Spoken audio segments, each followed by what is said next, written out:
So hi everyone. Thank you for coming today. So what I'm going to do today is just give a really brief overview on a lot of ArcGIS Online and some of the different apps that you can do with it. In the community resource mapping class, we do a lot more work with this. So this is going to be a lot of information, but I will be sending out a document that has a lot of information for like next steps if you want to learn a little bit more. For the students, we're having an issue with licensing, so you haven't received a license for this yet, but all you have to do to get one is just put your name in chat when we get to that point later in the presentation, and then I will send you one. But for some reason, it's not letting me add as many licenses as we want, so I'm going to do that on request instead of having everyone's set up. It looks like there's a question. Hitul, did you have a question? No, it's my mistake. Okay, sounds good.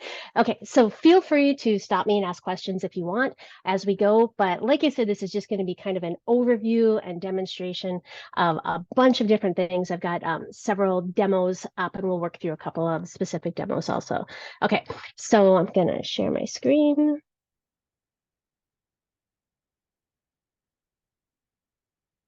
I've got too many windows open, so it's taking a second. Okay. Okay, so we've got just a couple of slides that I'm going to do, but for the most part, it's going to be a live demo.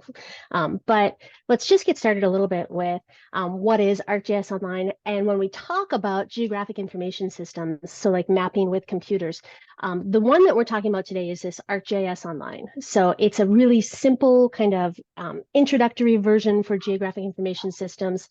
ArcGIS Pro is going to be one that, I'm going to mute.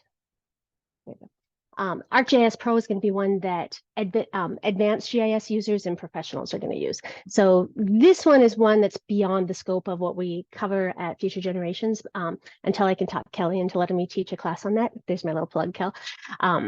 But the ArcGIS Online, incredibly user-friendly. So for just getting started, making some maps, it's going to be the one that you want to go to. There's also a lot more online options for how you're going to share your data. So we'll look at a lot of examples of that. ArcGIS Pro has a really steep learning curve. So everything we're going to talk about is just concentrating on this kind of user-friendly version of it, ArcGIS Online.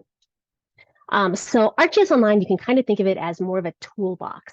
We've got some data that's existing. We've got data that you can add of your own. You can do analyses. You can make lots of maps. But these apps are where it becomes particularly interesting in terms of being able to share your information in a more user-friendly way than what you're going to see with some of the ArcGIS Pro. Okay, so what can you do with ArcGIS Online? We can explore and visualize both two-dimensional and three-dimensional data. So we'll look mostly at two-dimensional today, but I'll have some links that show you like three-dimensional, which would be like if you want to see how tall mountains are and be able to turn and kind of explore a little bit. You can use analysis tools that are going to help you understand the data that you have. So there's tons of available online data already. I'll show you how to access that and tell you a little bit about some of the quality issues with it. You can also upload your own existing data, or you can create your own through a bunch of different ways. We'll talk a little bit about some field data collection tools like Survey123 and Esri Field Maps. One nice thing, another nice thing, you can work individually or collaboratively, both like in small groups by creating groups or with people that are even outside the organization within a group. But that allows you to build both these maps and apps from a team perspective. So once you have your data, you can build stories around your data, your maps, the pictures, different media that you'll use. A lot of the students, for the final project in the community resource mapping, we build a story map. So you may see those in a couple other classes. You can share your maps publicly just within the organization or keep the data private. Some of these tools that we'll talk about, and we talk a lot about this in my class, there's some information that you need to keep private. You don't want it to be available publicly. So if we're looking at like endangered species in the US, you don't want to show the exact location of where that is, but you may want to have an internal map. So you can control who's able to see all of that information you put out there. One super nice thing about ArcGIS Online is it's browser-based, so there's no software that you have to install, no platform issues. A lot of the Esri products don't work very well on a Mac. You have to work with a PC, and you have to have a pretty decent PC with high-end graphical capabilities. So kind of like a gaming PC to do some of the high-end GIS with that ArcGIS Pro. ArcGIS Online, no issues with that. Everything's processed on their cloud server. So you do need to have internet access, but you don't need to have that powerful of a computer for doing it because the actual processing is happening in that cloud environment. Okay, so there are so many different analysis tools, and I'm going to show you a lot of examples of them. Some of these are going to be things, we'll look at some examples of like finding the nearest. So find outbreaks of invasive species that are near campgrounds. So tons of different analysis tools that you can use. Okay, so let's go to our first demo. And what we're looking at here is the landing page. Once you log in with your ArcGIS Online, this is where you'll go. So figuring out where to go next could be, I'll help you get a little oriented with that. If we go over to the gallery tab here, it's going to show us examples of a lot of different maps that it's not opening right now, of course. We'll go to the map tool for a second. So this map tool is going to be where we do most of the work. It's got most of the options, most of the tools. I'm going to see, I'm not sure. We've got someone talking. I was going to mute them, but I can't find them in there. So, okay, so we'll come back to the mapping tool in just a moment. Scene is where you can play around with your different 3D analyses. So it's going to give you all sorts of different 3D options that topographic. So this is where you would go to just kind of, I encourage you to play around with that a little bit. We're not going to spend time on 3D data today because we just don't have enough time with it. Notebook, if you are into programming and you know how to code, that's where you're going to go. Otherwise, you're not going to need to worry about that one. Groups is going to be a useful one because what this does is, like, for our mapping class, we shared all of our different maps in here. So it's a nice way for you to be able to get familiar, like share what the different members are working with so that we can give each other feedback on your story maps, on some of the maps. So these are all content that was created as part of that mapping class that just finished. Content then is a really useful place where everything is organized. So map is where we put it together for visualization, analysis, all of that. Content is where we're going to organize all of the different data. So when we look here, I've got one folder with just a file that I'll show you in a minute how we actually upload that. You can go into that just using like this new item. If you have existing data, you upload it right here. If you want to create your own data, you can come into here, and that actually even has a bunch of templates that you can check out. So for creating your own data, lots of existing things that you can use to go in, and if you wanted to do like a forest activity tracking, it's going to create this data format for you to do automatically. So once you have all of your data in here, you're going to get a really long list of all of the different data. Important as you start to organize from the beginning, because otherwise it can actually get pretty messy. So we've got a bunch of different folders here where my data is. You can save some data as your favorites. You can see your different groups. You can look at my organization. So this is all of the data within your organization that's shared within that organization. But this is where it gets really kind of fun, is this living atlas layer. So when we come into our map here, I'm going to come back over to this one, and I'm going to add data. Any data that is right here with my content, that's data that I have created. So I know the quality issues with it. I know all about it. My favorites, my groups, my organizations, so you can get to any of those tabs we just talked about. But these two down here is where you can find tons of existing data. So Living Atlas is going to be the most authoritative. We've had people that went, the Esri team has gone in, looked at the quality of it, knows the organization. This is really high quality data. So let's just zoom in and look at an example here. I'm going to go excuse me, Mel. Yes. Excuse me, Mel. Yes. Yeah, sorry. I think that the discussion is going well, and I don't know, has the link to sharing this data been shared? Because we're a bit behind in the conversation. Right, this is just a Is a bit demonstration. fast. This is just a demonstration right now. And at Okay. once we get to the activity part at the end, if you want to try it out, there's some instructions that you'll be able to follow through. But because of that licensing issue, I'm going to have you request licenses at the end. So right now we're just demonstrating. Okay. But it is being recorded, so you can go back and because this is going to be a lot of information. This is just showing you the capabilities. This is not necessarily showing you how to use it. That will be the activity part that you'll do on your own if you want, but it's not required from your class, as I understand. Was there another question, Mastura? Not question actually. It's kindly requested if you go a bit slowly because I think I don't know maybe for me, but you're so fast. Yes, okay. I can definitely try to slow down a little bit. All right, thank you. But again, it is just a demonstration. We've got a lot to get through, so I tend to talk fast when I get excited. And that's actually what I start with on day one of my class when I teach it, is that when I get excited and I go fast, if you look at the bottom on Zoom, there's like little icons. So if you do the slow, there's actually a slow down button. That's very useful to remind me to slow down. But yeah. Okay, so in terms of finding what data is actually available, I'm going to zoom into Nepal just to show you what's available in this particular area. So once you have zoomed in to the area where you want to find data for, whichever your study area is, you can come over here and say only show content within map area. So that's going to make it so that theoretically, all the data that shows up over here is available for your area.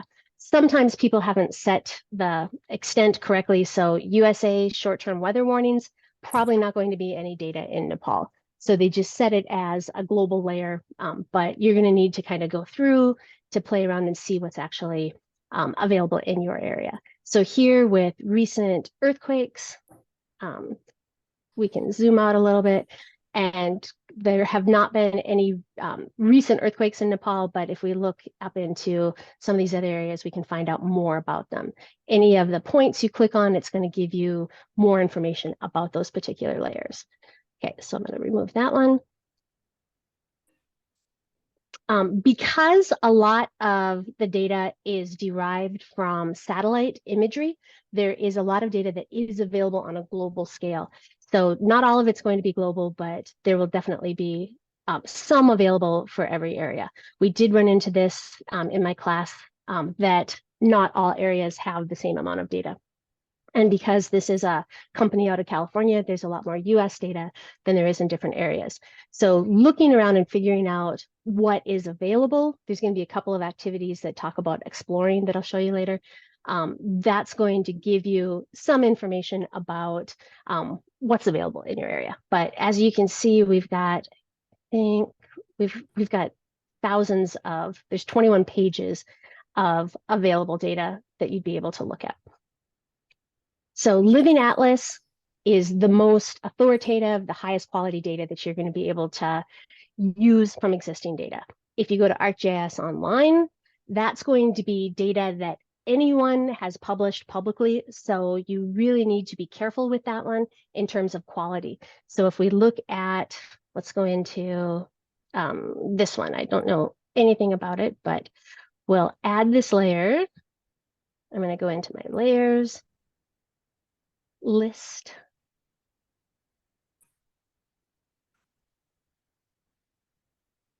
And I'm going to zoom to where this layer actually has some data available.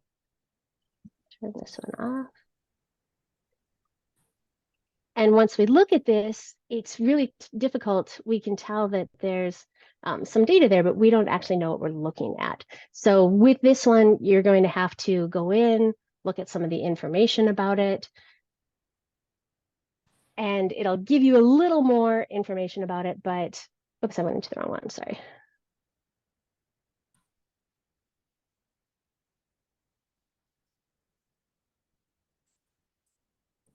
So it'll tell you a little bit more about it. If we go here, we can see the layer details, and it's going to not give us a lot of information. So when you open it and this is all of the information you have about it, I would really be careful with that one. That does not have credibility associated with it. It doesn't tell us what we're even looking at. So this ArcGIS Online data, when we're looking at it, is going to be just anything anyone has published. So be very, very careful when you're using this particular data set. And let's look at actually just a different one. I'm going to come in and do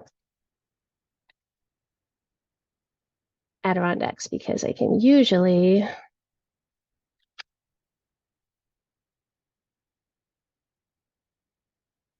oops, helps if you spell it right. So I'm located in Adirondacks in Northern New York. So when I come into this data, it's not listed under Living Atlas. It's just listed under the ArcGIS Online, but I can come in and look at the profile for that particular organization. So here we've got the Adirondack Park Agency. Even though it's not considered authoritative, it's not under Living Atlas, this is a really reputable place. It's a local agency that I'm familiar with. I know what kind of data they have. It's giving us good metadata with it. It's telling us it's with the New York State agency. So even though this isn't under that authoritative data, it's going to be really useful, high quality data that we can use. And I know that because I'm familiar with it. I've gone in and looked at, this is what would be kind of the metadata. Kelly, did you have a question? I was just going back to those pink dots basically was just for some reason, they wanted to put pink dots on this map. And that's pretty much all that this map says, right? When we click on a point, we can see we've got like names, and a type is going to be like a raised bog. So yeah, we don't know really anything about this one. This is not one that you would actually use. Right. But just kind of. Right. I think you did a good job explaining. Yeah, that's right. So try to focus on the ones that have that background information that you just showed us. Yes, right. Absolutely. Go in and check out the quality of it, because some of you today will take the time to go through some of these exercises. That doesn't mean that data that you create as part of these exercises is very high quality. I mean, all you did was follow instructions. You don't know anything about what you were given with it. So think about data quality when you're using the existing layers in ArcGIS Online. So a lot of people then are going to have data on their own, and we'll look at how to collect some data. One activity that is a lot of people like to do this one. This one is called Map the Highest Mountains, and it's an exercise that'll be on that list that I give you. With this one, you take an Excel document. Let me come in and show you the data.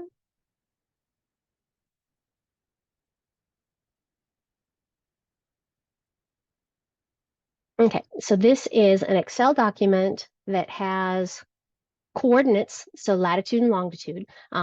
Commonly, you can get these with a GPS. You can also get these with, if you go into even like Google Maps, you can locate those coordinates. It has the name of the mountain, what range it's a part of, the elevation, and then these are thumbnails that tie to where it can locate some images online. And very important, it gives the photo credit there. So with this data table, all it is a table. We want to see where these are located. And since we have this spatial data here, we actually can do that quite easily. So I'm going to come in, and you can see I've got where my file is located here. I'll come to my content tab, say new item, and I want to take this layer, just drag it over there. And we want to create a hosted feature layer so we can see it. And you can see it recognizes the data type. So double means it's something that has decimal points. It's a number that has decimal points. String means it's text. Integer means it doesn't have decimal points, but it's a number. And again, string is just going to be text for these two. So the next screen that comes up, remember I said you have to have that geographic data, so like the latitude and the longitude. It's going to tell us, it automatically recognizes that the lat field is latitude, the long field is longitude. So you need to make sure they're in the right format and such, but once you have them in there, it automatically recognizes them. I've already got a data layer called mountains, so we'll call it mountains demo 2. Tags, this is just a demonstration. It's not something you would want to use. So I'm just going to put demo in there so that you know it's not like This is data from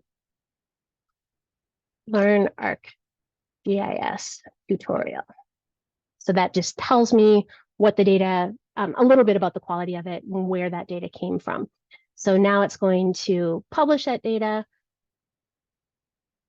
and it will come up with our just little about you thing. So if I wanted this to be something authoritative, if I wanted people to use this data, I would go in and add a description, terms of use, maybe some comments, add a thumbnail, things like that.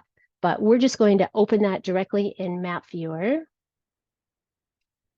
And the default way that the points come in is going to look,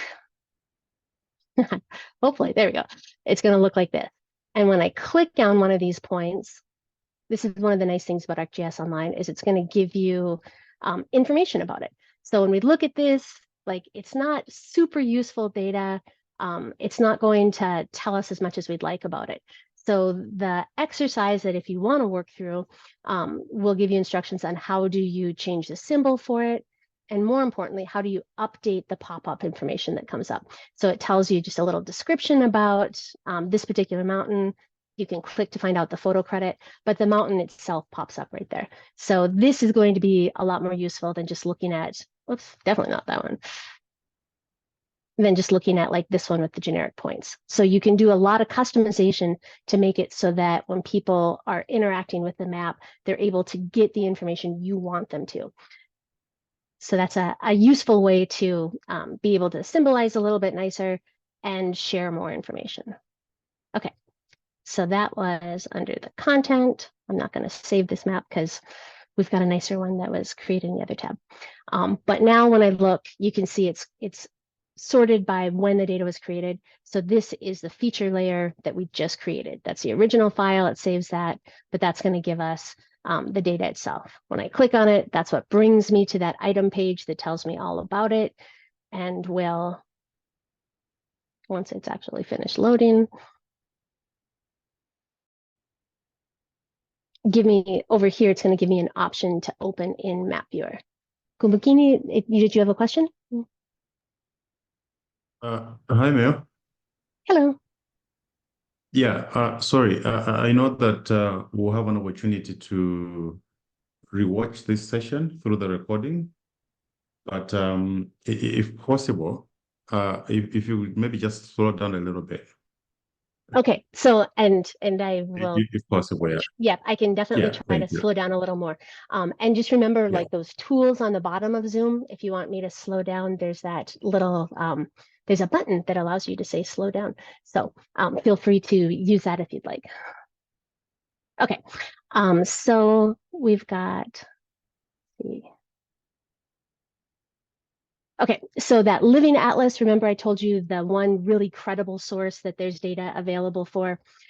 This is going to be just a list of some examples of the type of data that's available under that Living Atlas. Sentinel views, Sentinel is a European satellite. It's managed by the European Space Agency. So every 2 weeks, you're going to be able to get data from the Sentinel satellite for every place on Earth.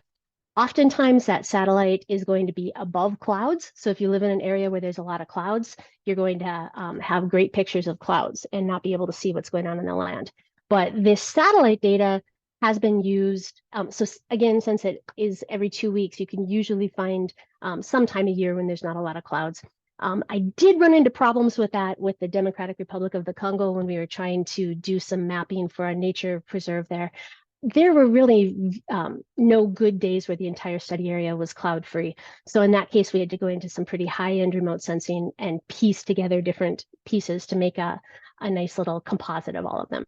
But since it's the source for things like land cover, things like where fires are, that satellite data means that there is data available for the whole world. There's going to be some data layers available regardless of where you are. So the thermal hotspots and fire activity, that will show you where all of the fires are occurring on a global scale. So both of those go into a field called remote sensing, and that's using imagery and different data that you collect without actually touching it, without being out in the field and collecting it. That's going to help you analyze and figure out what's going on with the world. So we don't get into that very much in the community mapping class. We stick more with the traditional GIS, but like I said, I just wanted to give you kind of an overview of different data that's available. The satellite data that we just looked at was I'm going to open this one, was a 10-meter resolution. So let's come in and look at these. The 10-meter resolution means that every single pixel in the image covers 10 meters on the ground. So it's going to be a pretty coarse resolution. Let's go in and look at Casablanca. So it should take just a minute for it to load. This is going to be aerial imagery, and I actually should have gone somewhere in the United States because that's going to show up with the USA data. So let's just actually use the same site for each. We'll use where I'm actually located right now.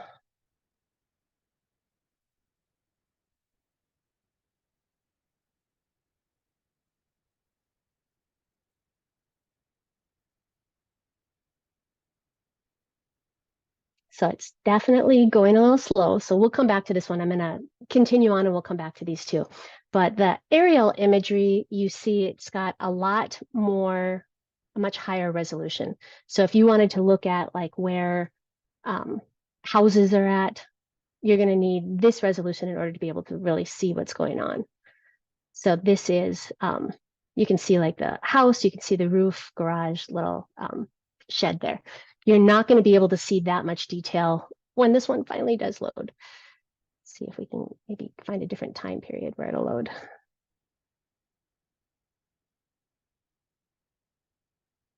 Okay, so we'll come back to that and give it a minute to load. So a lot of the US students last semester were very interested in learning about and using census data. So there are a lot of different pathways within this Learn ArcGIS that will show you how to use different data. So this is talking about some different things you can use using some of the census data, American Community Survey, or census data. So all of that is available in that ArcGIS Online, and it is exponentially easier to work with their versions of it than it is to try and download your own data and use it. So there's going to be a lot of different pathways that I'll send out the resources for this so that you can check those out. This is showing one map that was created based on that census data. And what they did here was symbolize it so that anything that has really low number of vacant housing units shows up with a really small symbol. Any area that has a lot of vacant housing units shows up with a really big symbol. So what that does is just by looking at the map, you can tell where the areas are that have a lot more vacant housing versus the areas that have a lot less. So by using that different sizes of symbols, you don't even really need the legend quite as much to be able to tell high versus low. It's intuitive, so really nice way to share the data that you're looking at. Okay, so we talked about, like I showed you that one annoying slide that had two lists of lots of different analysis tools. Here are some examples of different types of analysis you can do once you have your data in ArcGIS Online. So here we've got a bunch of different points, and we want to make it so that it's easier to see what's in each one of these. You can aggregate the points. In this case, you can join information. So like, let's say you were out in the field using a GPS unit. All you did was collect a specific point, and then you have an Excel sheet that says what vegetation was there, what was the different features there. You can join those together. So lots of different analysis tools.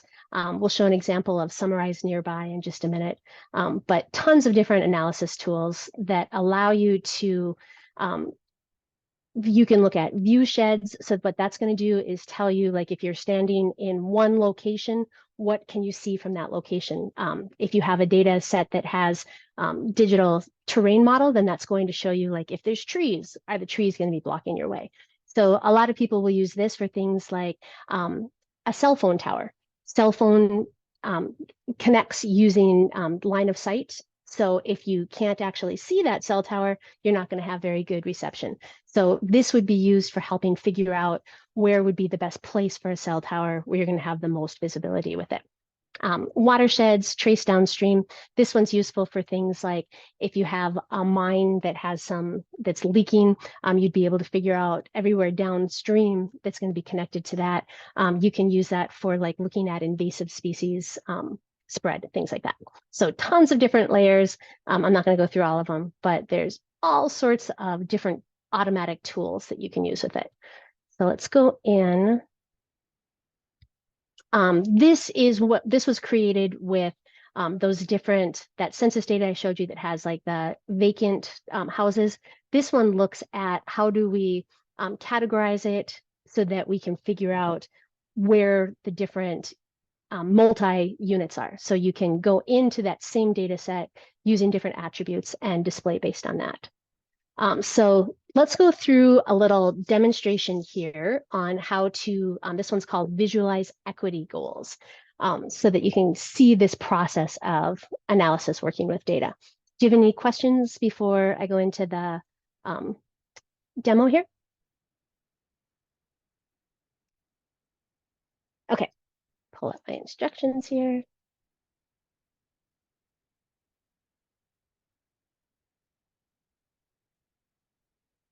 Okay, so with this, we've got Baltimore City County boundary. We've got the location in green. Let me pull up the legend so you can see what we're looking at. Locations in green showing where existing parks are. And when we zoom in here, you can see we've got multiple possible park locations. So they're trying to figure out which of these kind of olive green locations would be the best location for a new park. So when we look at this, we're going to come in. I'm going to get rid of my legend and put my layers back up. We're going to see Baltimore is a very diverse area. So there's a lot of different racial and ethnic groups. So if we come in and we're going to click on our possible park locations. I'm going to come over to my tools over here. It's possible park locations. That's what opens up our options. We go into analysis and we go into tools. I want to enrich this data. So what that means is that we're going to use additional data to add to these possible park locations. If I look at the table here, it tells me a bunch of information that's a little bit hard to actually understand. We don't know what a lot of these are. We can tell city, some of the codes, name, state, some census information about like income. But if we scroll all the way to the bottom, and don't get too dizzy here, you can see there's nothing included in this particular one about race or ethnicity. So we're going to come up here. We're going to say our input feature is this possible park locations. My enrichment variables, I want to come in and I'm going to choose race for my enrichment. And I'm going to go into non-Hispanic origin and choose several on that. Oops, I did that the wrong way, sorry. What I want to do is come into this particular one, so just for 2024. And I'm going to choose a bunch of different groups here. I want to go, so now I've selected 7 variables. I'm going to come back and I'm going to choose Hispanic origin and choose just the Hispanic population. Okay, so now I've got 8 variables selected here. I'm going to give my result here.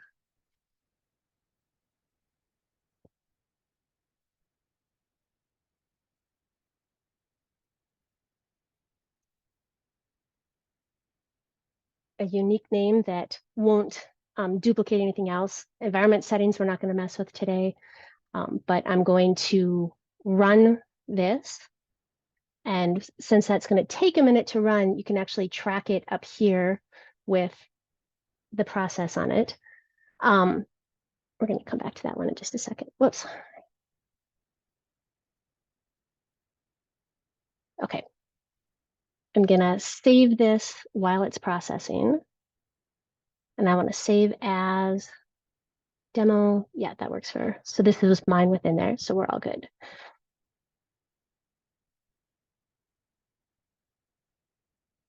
Okay, so now my new layer that I created is showing up here. When I come in and look at the table for this one,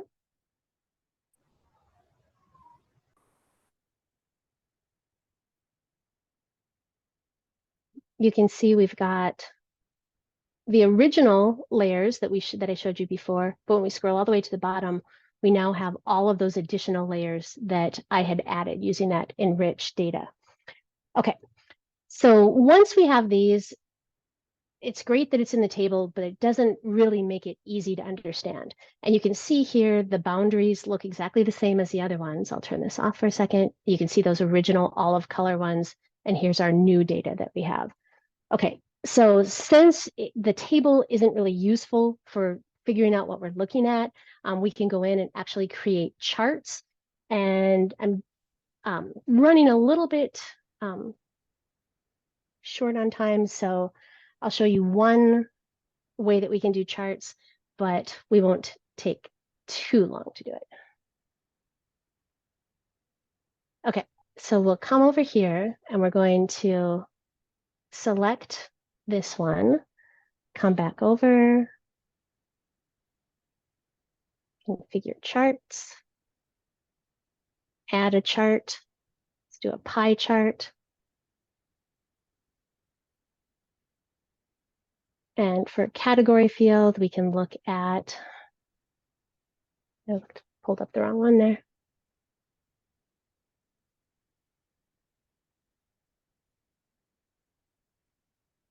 Okay, category.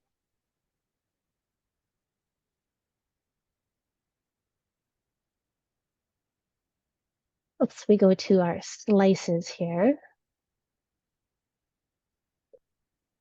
For a numeric field, we've got all of these down here that we can check.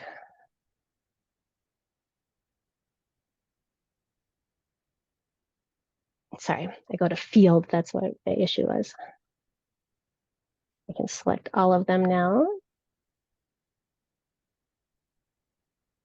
And it automatically creates a chart based on that data that's a little bit easier to understand than when we just had the straight up data in the table. Okay, so there's lots of ways that we can configure that, make it look a little bit better. One thing that we can do once we have it is come in and create, we're going to save this, create different apps. So if I come into instant apps here, we've got all sorts of different options for applications we can use. So for this one, we just made a chart. So we're going to choose chart viewer. And we've got, it's giving our app a title. That's a really bad title, but we can work with it because it's our demo.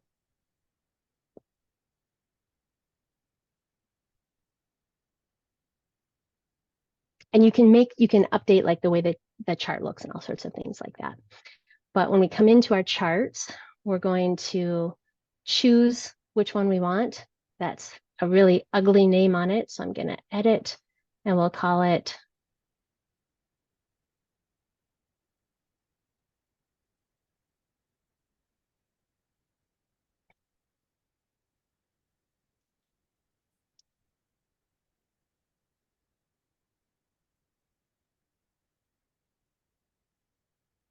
okay, so and then once we publish this, it's going to make it so that you can set it so that it shows up nicely like this. One thing I didn't show you just because, like I said, we're getting a little bit shorter on time. A separate exercise was used to create this park proposal community feedback form. So what this does is within that neighborhood, let's figure out what kind of, which one are people going to prefer. So I enjoy walking to the local parks in my neighborhood. I feel safe walking to the local parks.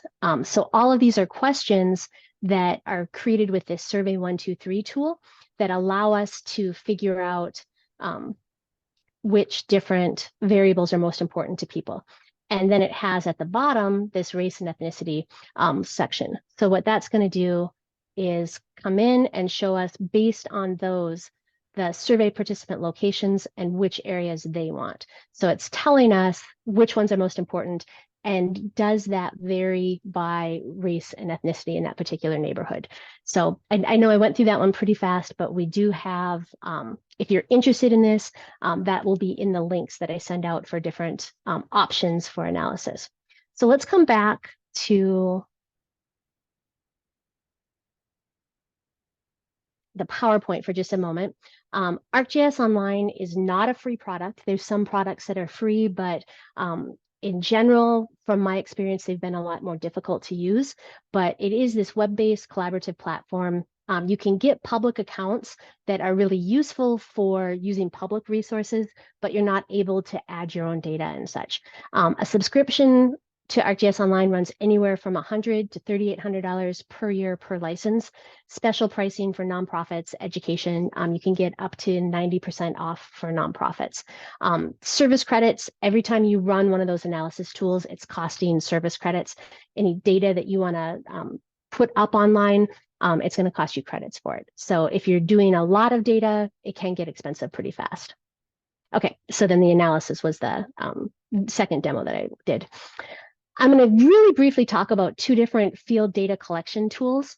You can use them for all sorts of different purposes. I won't go through all of these because it's just showing very general, what are the type of things that you might want to go out and collect data for.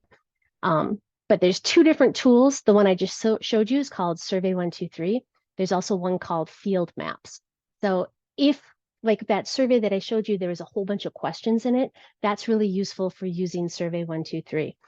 Field Maps is going to be if you're collecting a lot more data, so it's a lot more map centric. So this is going to give you a lot of questions that you can answer. This one's going to give you a lot of data that you can then analyze. So with Field Maps, you can view your maps when you're out in the field. You can mark up existing maps, collect a lot of data in the field. You can actually turn it on so that it automatically tracks your location. So once that's on, everywhere you walk, it's going to actually collect data from. Layer refresh for auto updates, meaning if someone's in the office and you're out collecting data, they're actually going to be able to see that data in the office as you collect it. So GPS capture capabilities, you can capture where you're at, or you can capture, so like if this is where my location is, I could actually put a point right there, or I can actually just add additional points in places where I'm not. So if you can see something like, let's say you're standing right here and you want to put a data point there, you don't have to walk all the way over there. You can actually just collect it that way.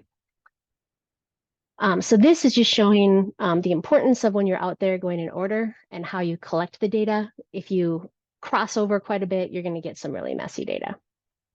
So you can collect points, lines, and polygons with this tool. So the nicest thing about this is that you can organize all the attributes and have these pick lists. What that means is that if I'm out in the field and I have a whole bunch of different types of trees, I can pick from a drop down what are the likely types of trees that are out there. If you're in a park and you want to know where all the benches are, where all the trails are, you can have it so that those are just drop down menus that automatically pop up. What's nice for that is that it means if you have a whole bunch of different crowdsourced data, everyone's going to have it in the same format, so it's going to be much easier to work with down the line. So different amounts of accuracy depending on your phone. We won't go into that one too much.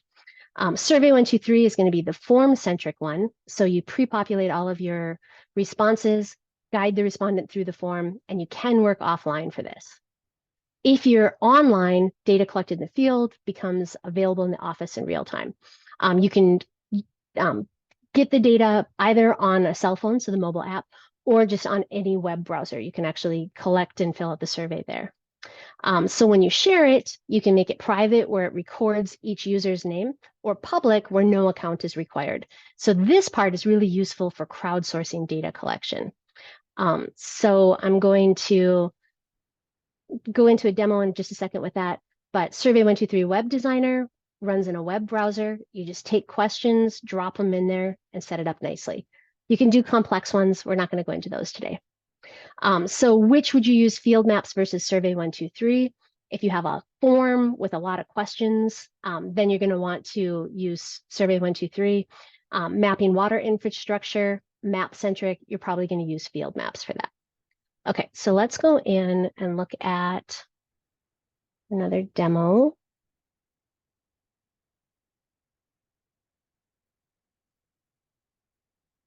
I got to find the right screen. I've got too many options open here.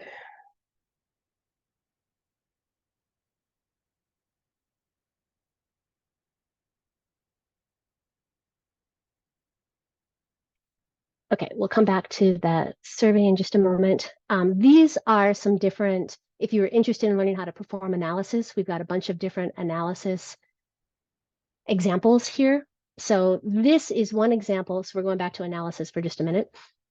This is one example of identify campgrounds near an invasive weed to prevent the spread of this invasive weed. So what it does is it looks at the locations of where we have campgrounds and the locations of where this invasive species is.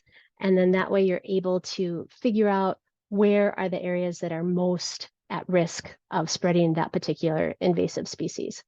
So if you're interested in that one, we'll have the instructions right here that'll walk you through it.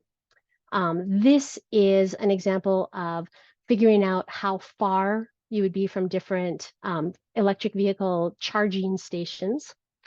This one looks at what's called a suitability analysis. This is a really common analysis tool used with GIS. So we want to figure out where to site a new hospital. The first thing you do in any suitability analysis is figure out your criteria. We want the hospital to be within 2 miles of a main road, more than 20-minute drive from an existing hospital, and in an area where population growth is higher than 2%. So you would do that by find 2 miles within a road. You're going to create buffers and generate travel areas to get our more than 20-minute drive. Use data management to erase areas that are outside of that criteria, and then find attributes and location to identify things that meet all of these different criteria. So our final result then is that within this whole study area, these are going to be the best places for siting that new hospital. So lots of different analysis tools, and you'll have lots of options. You can trace the path of mining contaminants, all sorts of different options with that one. Okay, I'm going to make that one go away.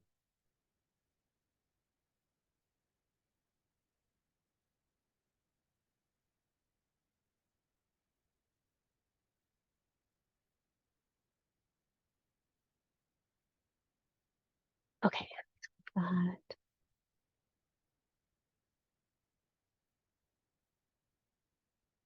there we go. Okay, so these are going back to the apps and field data collection. This is that instant app viewer that I showed you where we use chart viewer. There's all sorts of different types you can play around with that will walk you through how to create different apps. This is one where we've got a visitor guide for the Great Smoky Mountain National Park. They created a bunch of different apps to help with it. So we've got a visitor guide that will help you figure out what we're talking about. So different, of course, it's not working right now, but it will give you all of these different apps that you can look at on your cell phone. I can show you an example if we have time of a different one. One of the things I talked a little bit about with that Survey 123 is how you can use it for citizen science. So this is a really good resource to show you.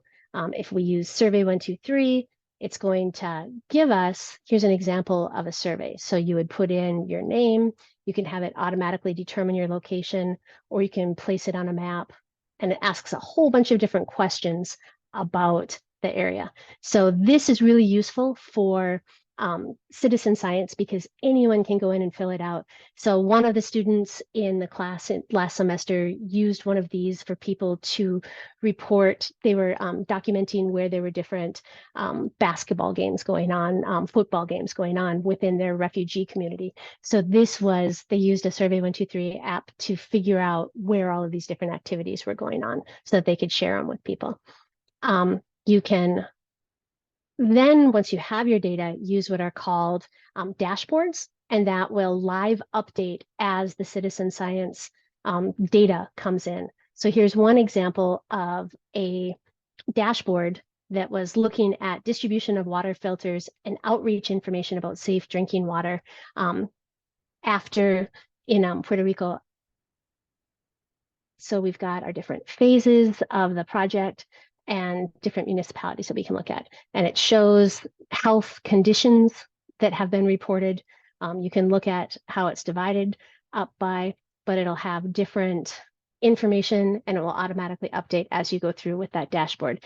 You may be familiar with the dashboard from Johns Hopkins had a COVID dashboard during the pandemic that showed all of the different locations around the world. This is an example of a story map that is used for collecting citizen science data on the location of this particular bird in Argentina, Brazil, and Paraguay. So the map shows, helps citizens that are out there tell where they found these particular birds. In this particular case, it's not as big of a deal to share the sensitive data of the endangered species location because we're talking about birds that have a pretty large home range. So while it tells us where they were, it's not going to tell us where they currently are necessarily. But so this is then that survey. And once you click on it, it's going to ask you if you want to open it in a browser or the cell phone app. We opened it in a browser. So it will automatically record your observation date and time. You write in a place name, say where it was located, weather conditions, and it'll have you record a lot more information about your particular bird that you saw and ideally select an image. So that is a way that you can go in. It's streamlining the data entry so that everyone is able to, everyone's recording their data in the exact same way, which makes it much easier to then analyze the data down the line. Okay, so those are examples of how to use citizen science with him. Okay, we've got only 7 minutes left, so I'm just going to show you a couple of resources that if you are interested in playing around with this, I'll show you these and then we have time for a few questions. So this is a really user-friendly, only 10 minutes beginner, and it walks you through how to explore one of the interactive maps like what we just looked at.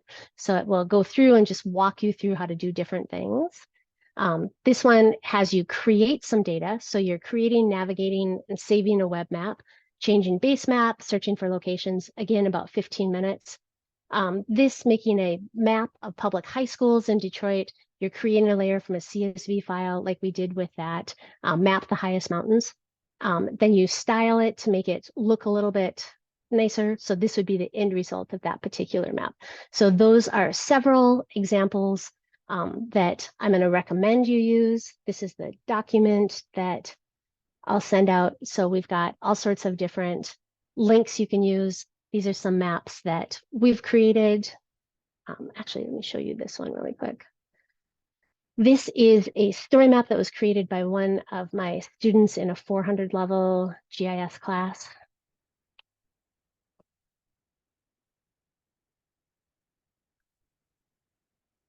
Of course. Let's see, I think we've got it over here. So this story map, she went in and it pulls together a lot of these different pieces. So we've got our boundary here. The data collection, she marked where every maple tree was out in the sugar bush. And it talks about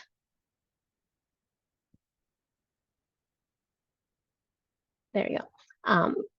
How fast she was walking when she took it, compass reading between the different trees, horizontal accuracy, vertical accuracy, tree species, number of taps existing, former taps, tree diameter. So it gives a lot of information that she collected in the field.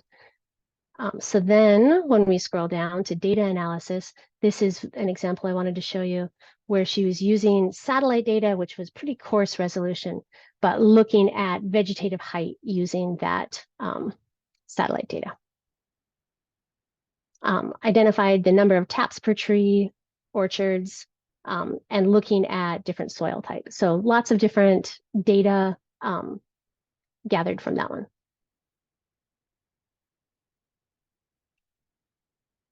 Okay, so good tutorials to start. Here are those links to the ones I just showed you: Map the Highest Mountain, Explore Paris, Map Public High Schools, Explore Station Data, and there's tons more there. If you want to learn more in depth Esri training, some different workshops, and lots of different resources for all the things we just talked about.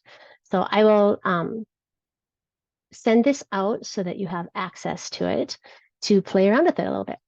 So questions? I know that's a lot of information, right? Thank you so much for your nice lectures. For me, all of your questions I didn't get from the beginning. Yeah, so there's definitely a big learning curve. So what I wanted to do is just show you some of the different things you can do with it so that you can then use those resources to go into more detail on actually implementing them. Like I said, we have a whole class that doesn't even make it through all of the different examples. So this is more like, what are the capabilities of things you can do with it, not a how do I do all of it. So, Mom, Daniel? it's just used for research or something else? I'm sorry, I couldn't hear that. You said, is it just used for research? Yeah, these methods just we can use for research or anything. You can use it for research. You can use it for just making easy maps to share data. So you can use it for everything from very general uses to pretty specific. If you're doing advanced spatial analysis, you're probably going to use ArcGIS Pro instead of the ArcGIS Online. Thank you. But I do encourage you to take some time and work through a couple of the tutorials because it's very easy to just get started with the basics on it. Getting into a lot of details takes more work. Thank you so much, Mel. I think there's been a great discussion, and I think you're already hinting us to making sure that we do a lot of practice because there's a lot ahead of the software. We can do a lot with it, but I think practice is the biggest part. I think my only emphasis is if you can share, like I can say step one, maybe the open source links that we can use for practice. Then it can help us to discover by ourselves how we can navigate through the different tools that can be used in the software before we dive maybe into the actual maybe data collection of points and also spaces and all that. I think to really give us a good opportunity to even ask more technical questions. I think at this time the questions are a bit open source. Thank you. Right. So the open source is very, very complicated. We're not going to do anything with the open source because you have to do coding for all of that.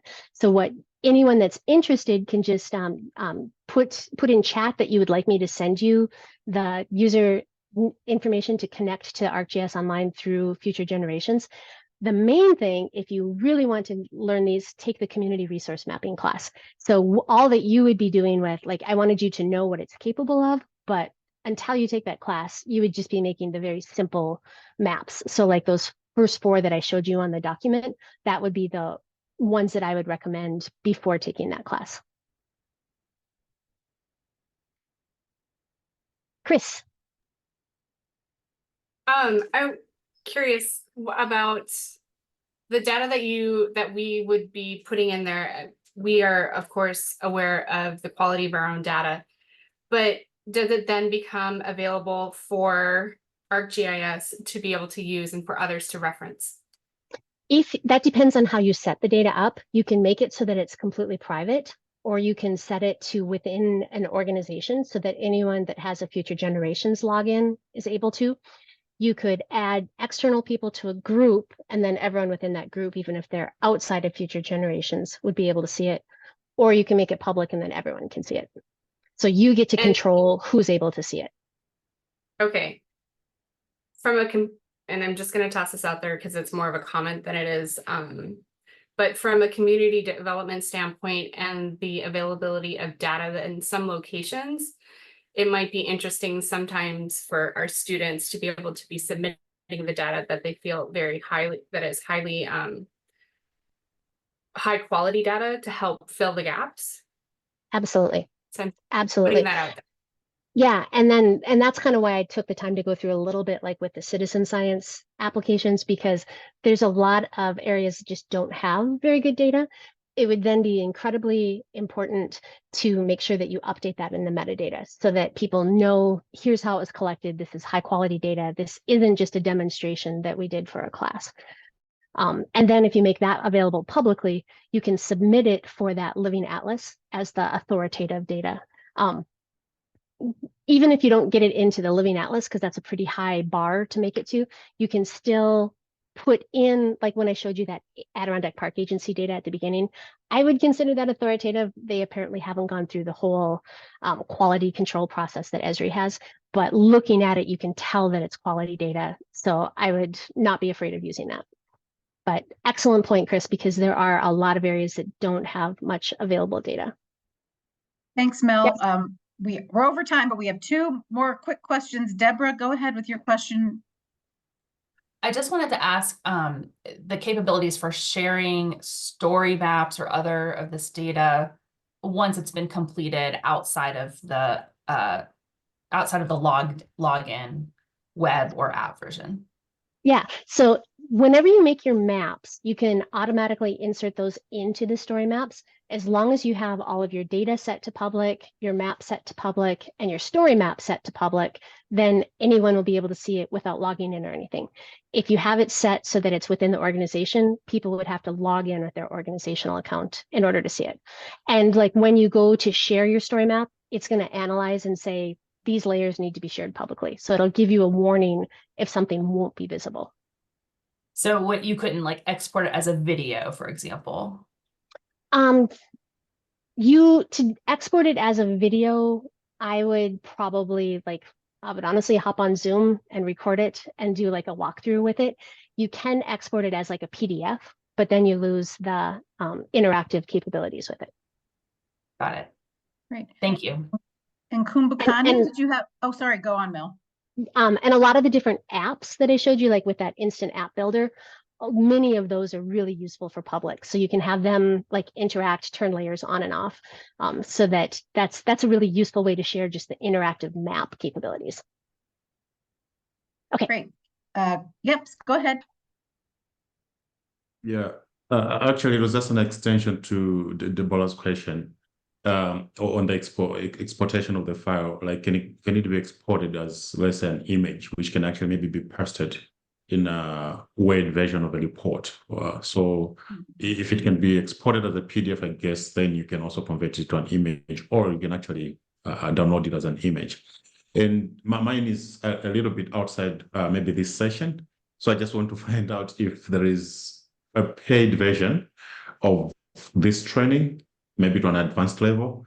And if not, then if you can recommend any that one maybe can take at their own pace online and maybe get a certificate for it. To get a certificate with it, there's like some Coursera type things. With ArcGIS Online, the easiest way to learn ArcGIS Online in particular, I had showed you like a few of those. Here, let me share my screen again.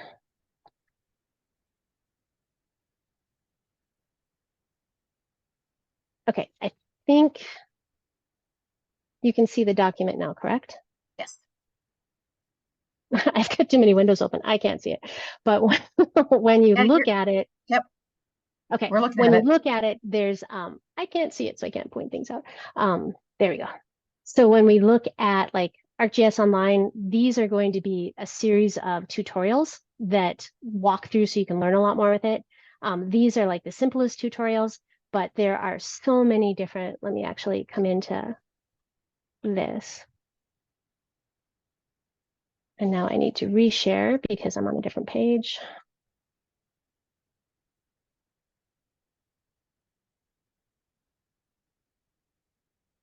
So this is I chose here the filter for ArcGIS Online. All of these are free tutorials. They go anywhere from 10 minutes to some of these are going to be learning paths that can take hours to go through. So this is an incredible resource to learn how to do all sorts of different things with the ArcGIS Online. So that's probably the easiest way to get the skills with it. In terms of a certificate for ArcGIS Online, I'm not aware of any because, like I said, it's kind of the entry level with it, but I'm certain there's some out there. And there's probably, with the different Esri courses, there's some you can take that you get a certificate for finishing particular classes. Thank you so much, Mel. And just reminding everyone, she is going to share that Word document with all those resources. So that's one resource. We are recording this session, which will be posted in your class. We'll also send it to the faculty who weren't able to be here. So those are two starting points. And some of you have put your email in the chat to get a license, and we will work on that. Yeah. So I think that's everything. So thanks, Dr. Mel Johnson. And those of you that aren't in this class, feel free to sign off now. Those of you in the class, please stay. People in my Okay. class. So thank you so much, Mel. And you can stay on and get the ad. I think several responded that they want the license in the chat. So you're welcome to stay on and just get those. And do you want to put your email address in there too, so the students could email you if they have questions? Would that be okay? Yes. Okay. And I can also follow up with you, Mel, after class too. Make sure we're all set. Okay. And you'll Okay, be spell that right, sending Jenny. by email, you'll be sending out that that sheet that you have.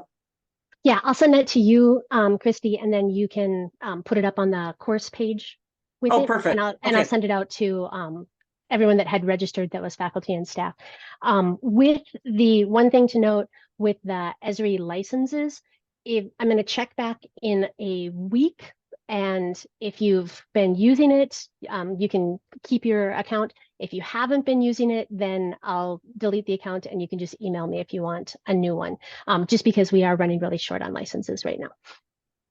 Yeah. So, okay. So if you're using it, absolutely you can keep it, but and I won't check back for at least a week. So That's awesome. Thank you. Okay, everyone. Thanks so much for coming. We have about